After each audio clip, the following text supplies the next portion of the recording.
Welcome back to Breakfast at Tracy's, everyone. I am your host, Tracy, and we are coming to you from the Nanaimo Alliance Church Studios in beautiful Nanaimo, British Columbia. Our current series is The Bible Says What?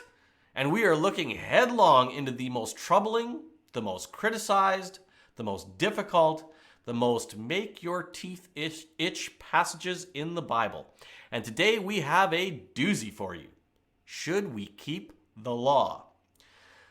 The relationship that most Christians have with the law or the Old Covenant is all over the map.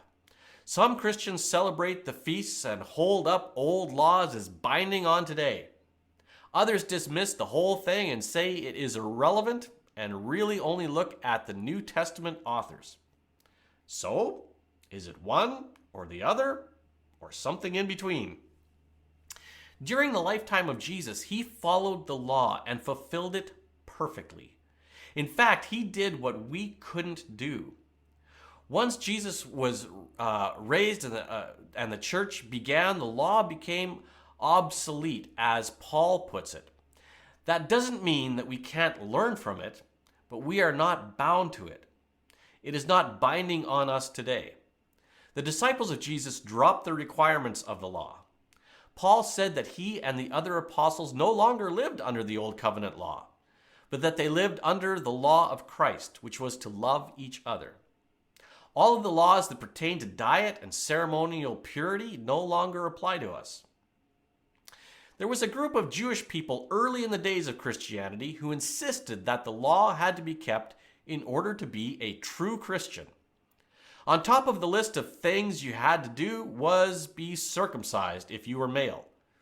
This created great tension, you don't say, and a council was formed to deal with it. You can read about it in Acts 15. In the end, only 4 things were kept: abstaining from eating food offered to idols, eating meat of strangled animals, and avoiding drinking blood. None of these are too much trouble for us today. However, there was a very interesting 4th item, and one that greatly pertains to us today.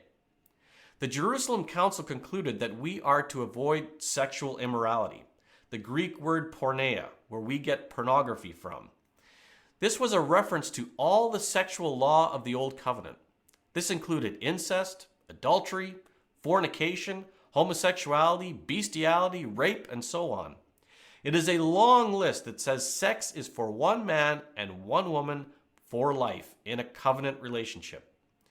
Instead of repeating all the sexual commands from the Old Covenant, they are summed up in this one phrase: sexual immorality. You see this phrase mentioned by Paul, by John, and by Jesus himself. So the sexual law was kept intact. One thing we must note, however, is that no one is saved by keeping a single letter of the law, including the sexual law. As Paul wrote to the Romans, and I quote, "We are made right with God through faith and not by obeying the law." Romans 3:28. We are not made right with God by obeying Old Testament law, nor are we saved by obeying commands in the New Testament. Both can teach us much about the nature of God, who determines right from wrong. But doing right can never save us. We are freed from obedience to the law for salvation.